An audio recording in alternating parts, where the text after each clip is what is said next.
The Nigerian-British Chamber of Commerce is the foremost bilateral chamber in Nigeria, with the objective to promote trade and investment between Nigeria and Britain since its establishment in 1977.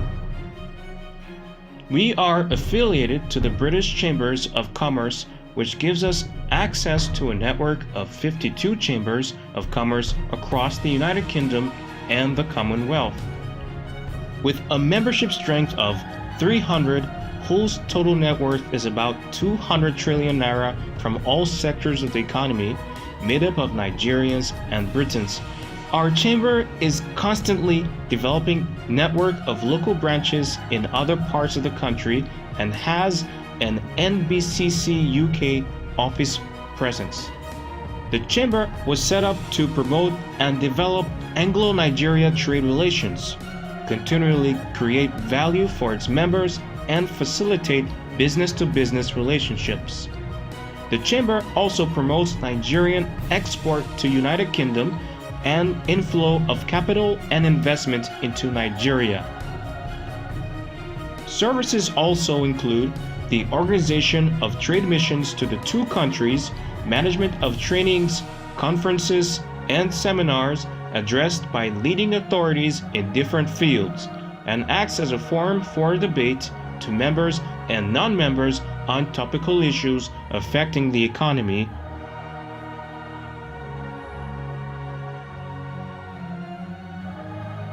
This is a documentary of the Nigerian-British Chamber of Commerce, Partners in Prosperity.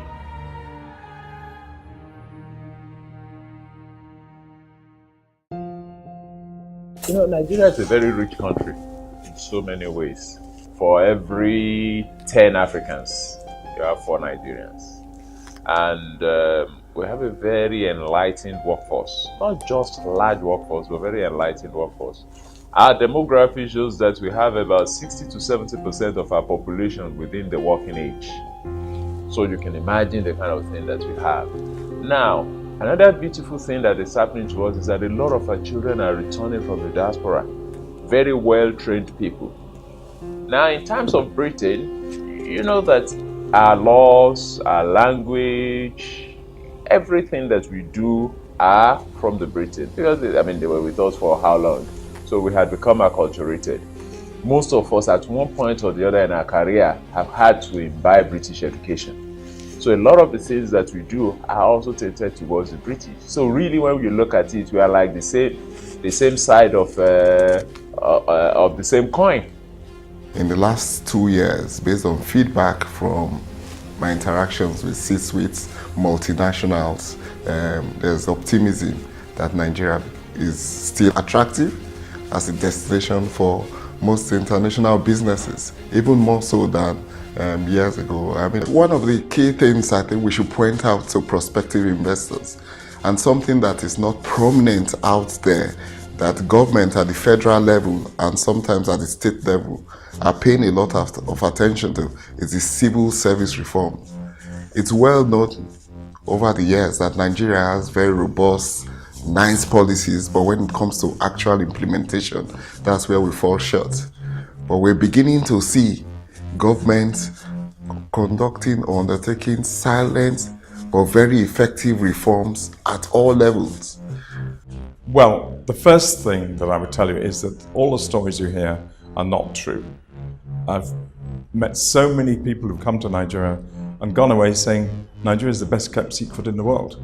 Because actually it's a lovely place, people are friendly, things are difficult, power, there are always problems, and traffic on the roads, but everywhere has traffic on the roads. We have the numbers. Nigerians are about the most traveled people in the world. We're very adventurous, we're very hardworking, and we have the money. So why not? It's said that 1 out of every 4 African is in Nigeria. Wherever you go, you find one. So I've been in Nigeria since February 2017, so that's about 15 months from now. And when I moved here, I moved from Rwanda, which, as you may know, is a very clean, structured, safe environment. And I moved to what I thought might be quite chaotic, an environment in Lagos, and it didn't disappoint. But equally, I knew that Nigeria was the largest economy in the whole of Africa. But what I didn't know and didn't expect is quite the level of energy and creativity and talent and entrepreneurship that I found here in Nigeria. So I was incredibly pleasantly surprised by just the buzz in Lagos in particular. It feels like it's booming. There is so much going on, and a week does not go by without my meeting some incredibly talented Nigerian that I am lucky enough to work with. Nigeria is a ready, fertile market for whatever it is you find yourself doing. There's this saying that even if you sell water in Nigeria to 180 million people, we must be drinking gallons and gallons of water. So yes, there's always that opportunity. If you take British Airways, we've been here for 80 years plus now. Something has to be right for us to be here all these years, and we keep that going. If we take where we are now, that's not where we were 10 years ago. 10 years ago, some airlines were not in this country operating. Today, they are here. The Americans were certainly not here. I think some of them just hit 10 years. So they're just like, they've been in the country for 10 years. There have been some other airlines like ourselves, like British Airways, who've been here 80 years, you know, and so the market is opening. Last year, there were more people coming into Nigeria, especially Lagos, on Christmas vacation than in people going out. Nigeria, certainly exciting place to do business, but I assure you, even more exciting to have fun. Nigeria is ready to do business internationally, because if you see the current government, they are doing everything possible to improve the environment for ease of doing business. And when you have ease of doing business, there will be more encouragement for foreigners to invest in Nigeria. And it cannot be too much for government to continue to see that they improve the environment for business to thrive, they improve infrastructures for business to thrive, so that there can be less costs, there can be reduction in cost of doing business, there can be improvement in the environment for foreign investors to be more encouraged to come. Nigeria is better known by the entire world as an oil and gas economy. But as a matter of fact, the economy is much more diversified than oil and gas. One key natural resource base for Nigeria is mining. And today, we've also seen a large inflow of people, particularly from China and India, into the mining sector. And I really think that Nigeria, it's a well-kept secret in some ways, that a lot of businesses could do a lot more with. So I think what the Department for International Trade is intended to do is to work with businesses in the UK and in Nigeria to act as a bit of a matchmaker, if you like. So to understand where there's a particular need from a Nigerian company for British products, expertise, I should say, and conversely to support British companies that are looking to export their products, to enable them to better understand the market. And that's what we can do. We can work with businesses to, if you like, address the information asymmetries, ensure that they have access to information, ensure that they can know where to do some due diligence in Nigeria, that they have a good understanding of the political situation, the risks associated with that, or the opportunities, that they understand where are the next frontiers in agriculture, for example, or that they know where to find support to value some of the assets that they're considering buying. So that's what we will do, and that's what we're already doing, providing that support, that engagement, so that we are able to ensure that there's sufficient information so that there can be business-to-business deals, and that we are able to create jobs in Nigeria and in the UK, and create increased wealth in Nigeria and in the UK. So we have a lot to offer. Nigeria is a developing country. There are quite a number of challenges, but one thing we should realize that what is a challenge is an opportunity for business. And unless we actually come in to experience these challenges, we're not going to see exactly where we can benefit. And that is what we are offering investors, even as a chamber, asking them to come in. Let us midwife them. Let them see the habitat. Let them see the things that need to, because the market is here, the raw materials are here, the business is here. So it's just a matter of bringing our own technology, bringing our own knowledge, and weaving everything together to come up with a beautiful product. And what's business all about? It doesn't have color. It's all about money. When you talk about Britain, you're talking about quality, you're talking about people that you can do business with. And you're talking about doing business the way business is supposed to be. If you look at British citizens and compare to other people in the world, you find out that when a British man tells you it is 10 o'clock, it's 10 o'clock. If it's 5 o'clock, it's 5 o'clock. And therefore you can rely on whatever they say. And therefore business becomes so easy and so interesting to do. You don't have to crack so much of your brain to be able to deal with a British citizen. And when you talk about quality, everything about Britain is quality. They don't compromise on quality. Typically, an investor coming into the country usually is not aware of who are the right people to do business with. So the first thing that the NBCC does for them is to find them the right partners based on the criteria that they have specified, so that they can, well, more than a partner actually, we'll probably present them with a range of partners that they can talk with and then find who would best meet whatever requirements that they have. So the first thing is we facilitate those opportunities. Secondly, we then provide a platform that they can come in. So things like due diligence, for example, by the time they settle on maybe 1 or 2 partners that they want to progress their discussions with, we can help them with due diligence to verify the company, to verify certain facts that the company has provided in the course of their interactions, and to say, yes, we do believe to the best of our knowledge that these companies are suitable to do business with. We can also give them the history of the company, the track record of the company, verified, not just what the company is saying to them, but what even the company's customers probably are also saying about them. The other thing that we also do is that for organizations coming into the country, sometimes they come across bottlenecks. The Chamber is also an advocacy organization, so we can provide opportunities to advocate on their behalf in certain areas where they may be facing challenges. So we provide an opportunity for them to sit with government or government ministers or government people who can then help to ameliorate whatever problems that they may be facing. The final thing that we also do is that we provide networking opportunities. So beyond the companies that they're immediately talking to, there may also be other organizations who can provide other services around the value chain of whatever they're doing. So our various networking sessions also provide that opportunity for them to meet those kind of organizations. Nigeria, by virtue of its huge potentials, represented by its population, its human resource base, its natural resource base, and its particular position as the largest economy in Africa and the dominant economy in West Africa, has by those statistics become a hub for most people who would like to invest. And some of the sectors that people have actually indicated interest in the last couple of years range from agriculture to infrastructure, ICT, manufacturing, and even the financial sector. As you are very much aware, agric is a significant portion of our GDP. And of course, the entire world now knows that agriculture is an area that you can make money in. And because of the particular abundance of land, rainfall, and good soil in Nigeria, a lot of people have come to Nigeria to invest in that sector.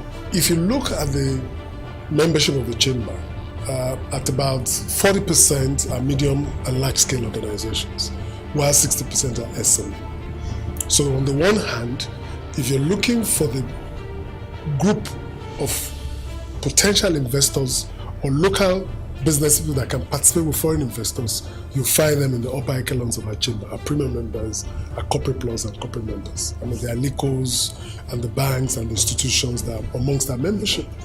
So already, if we look at the amount of British investment in the country and weigh the level of Nigerian participation, I can assure you that a substantial number of our large-scale premium and corporate members are already engaged in that process. What has been left out is the SME sector. Britain particularly, I would say, is ready for Nigeria at this point because there are lots of issues around Brexit.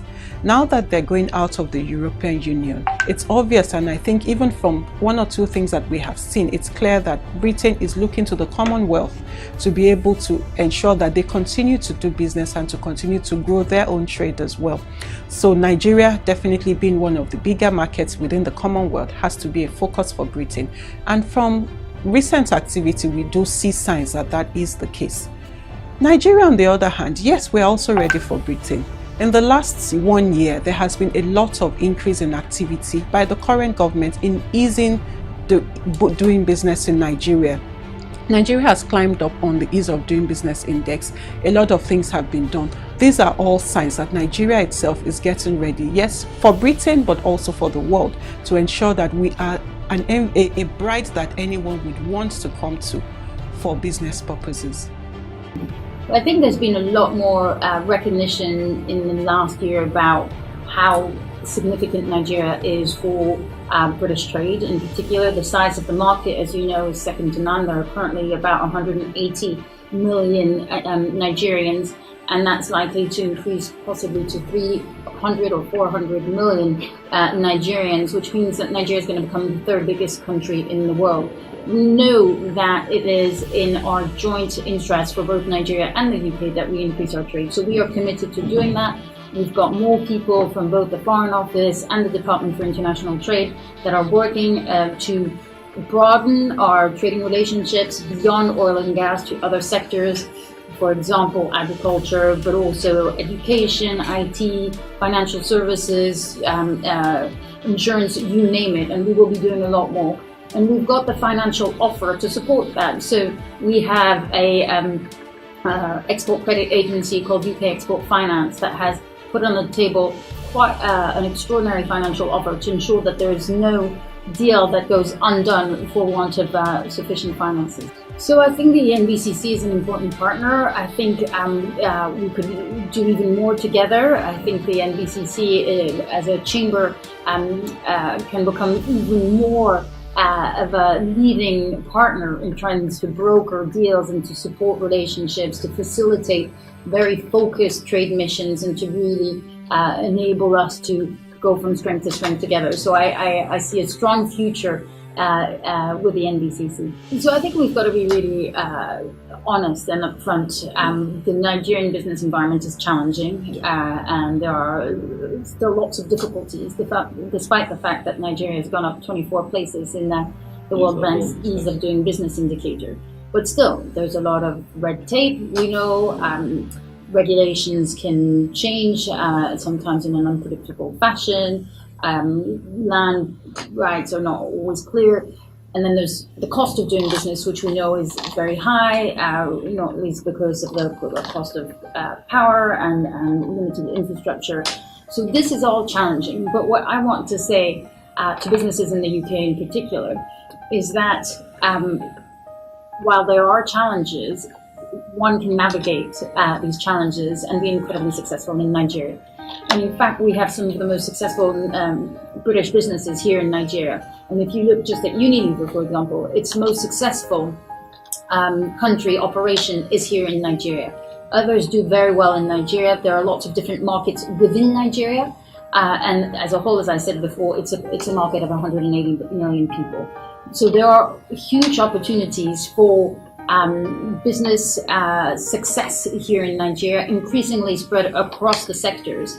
And I think what's just needed is a good understanding of the risk, which we can help with as the British government, and then plans to mitigate some of those risks. But once that's in place, the sky's the limit. Unfortunately, the way I see it from my vantage position now is that it seems as if the British are yet to see these opportunities, or rather, yet to know how to take advantage of the opportunities. They see the opportunities. Everybody see the opportunities. But what I see from my discussion with a lot of them is that people are still bothered about narratives that they are getting. They're still bothered about the images that they are getting. But I can boldly say that Nigeria is the world's best kept secret. And a lot of people who are benefiting from the system will not want others to come. So they'll tell you Nigeria is difficult. If it's difficult, how are they able to do it? We've got a lot of legacy companies that have been there for decades and they're doing very well, and they're still doing very well. So what is it that they are doing that you cannot do? But the more that you get scared, the more you run away from opportunity. Opportunities are for the brave.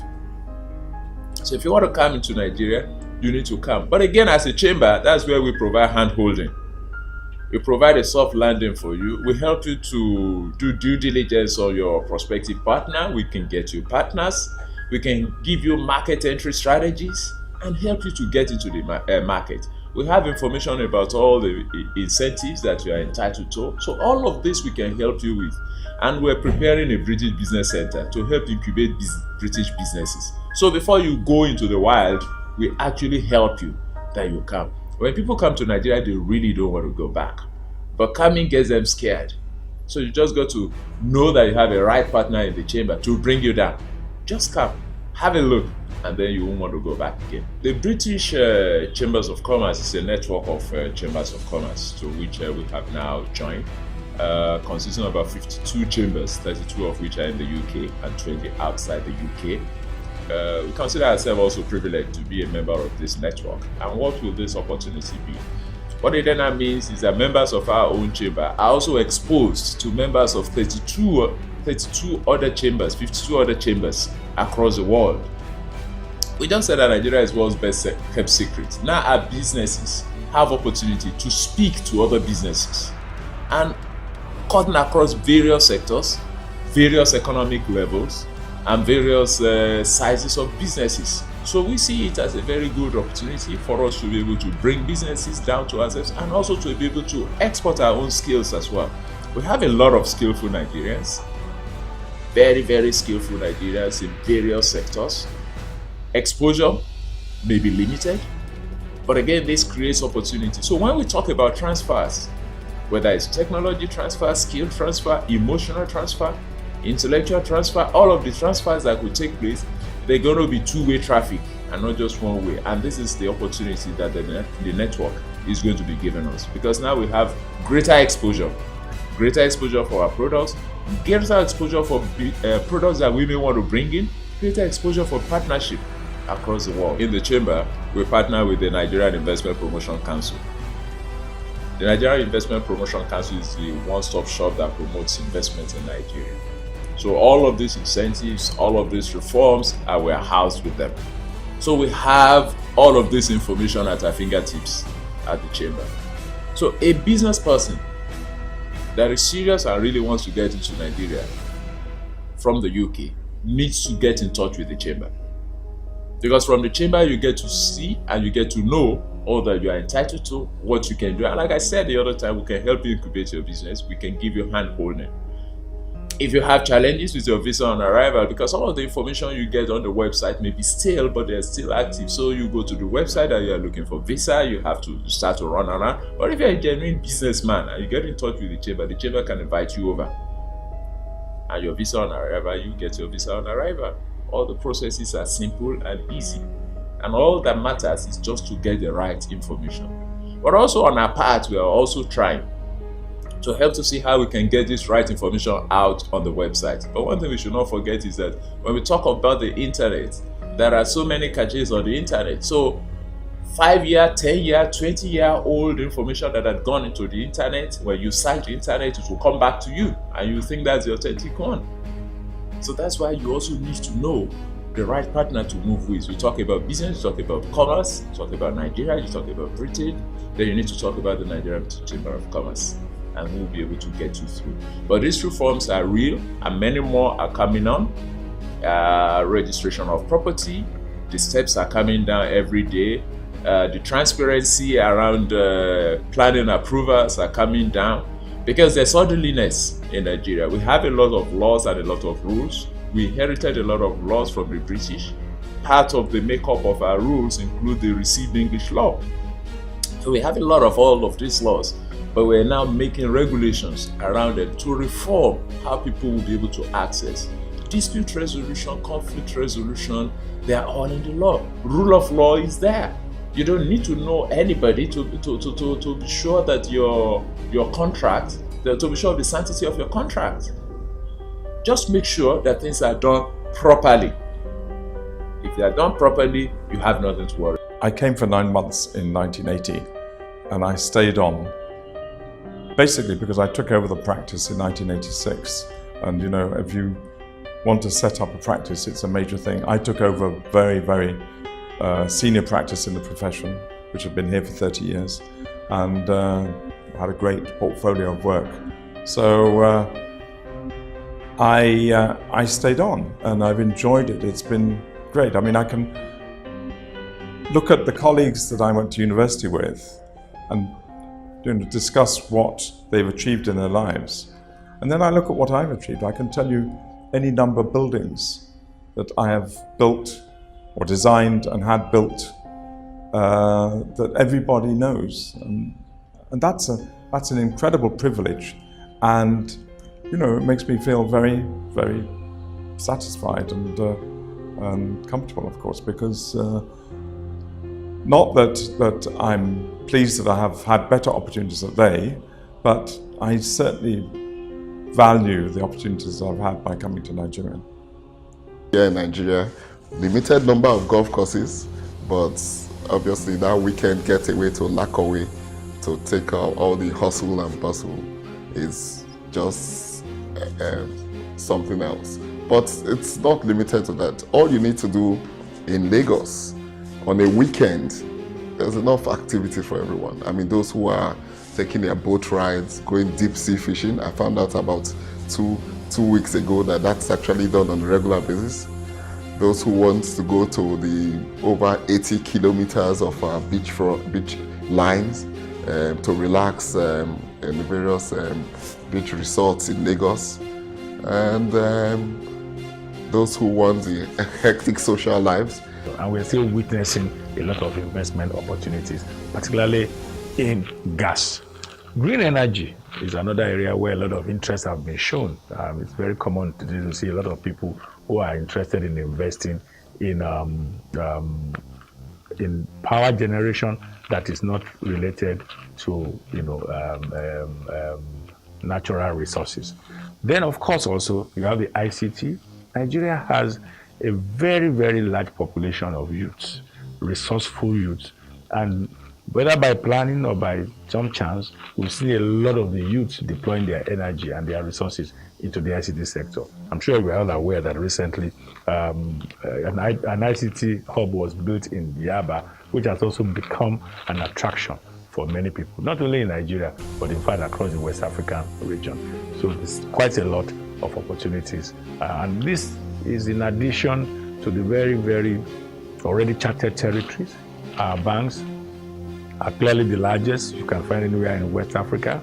Apart from the South African banks, and maybe a few not African banks, Nigerian banks are probably the largest you can see around Africa. So you've seen a lot of investors also coming into that space. The insurance sector is also beginning to witness some interest. So quite a diverse base, and that is really where you want to be as a country. Most people who also seek higher levels of return in an economy that is large and that will provide them with long-term sustainability of that return tend to go and find out how to mitigate those risks. So the risks are there, but those who are coming prepared to mitigate the risk. And how do they mitigate the risk? The first thing they do is try and choose the right partners. Most times when people come into any economy, whether Nigeria or any economy for that matter, you must have people who can handhold you into that economy. Sometimes, unfortunately, people have come to Nigeria naked, so to speak, without creating partnerships that will help them to navigate through all these well-established risk elements. So once people create the right partnerships, and sometimes also very important for people to do their study very well, most Nigerian agencies like the NIPC, NEPC, SEC, CBN, all the regulators now, you can make inquiries actually online and find out who you should be dealing with and you should not be dealing with. Also, of course, there are agencies like the Nigerian-British Chamber of Commerce. If you were a UK business or indeed a Commonwealth business and you want to come into Nigeria, NBCC provides you with ample opportunity to make inquiries about Nigeria. And as an organization, we are very well positioned to do that for people. So it's a question of understanding the risk, finding out to mitigate it and choosing the right partners who will help you to handhold you through that process of mitigation. The moment you begin to see increased British investment and industrialization, there are a lot of British businesses that were thriving in this country in the 70s and 80s that went down, and a lot of them are coming back gradually because of the need for this market. The more they come back, the more they will need SMEs to supply them in the value chain. And if our chamber is the first point of call for most of this interest, then our SME members will participate. But I think currently the majority of our corporate and premium members are in bed with British businesses in one form or the other. And as the relationship expands, they will play more bigger roles. Chamber of Commerce primarily is to assist, particularly a bilateral chamber like ours, is to assist the private engagement of trade policies between two countries. So to the extent that Nigeria and Britain, at any point where you have a robust engagement in terms of trade, members of the chambers, corporate members of the chambers have played a big role in providing the private sector engagements and support to make those activities. Because at the government-to-government level, there are a lot of activities, defense, intelligence, and all sorts, particularly oil and gas industry, where 60-70% of British foreign investment comes into Nigeria. The other part was big. Manufacturing was big, agriculture, agro-allied in the past. That went down around the 80s and the 90s.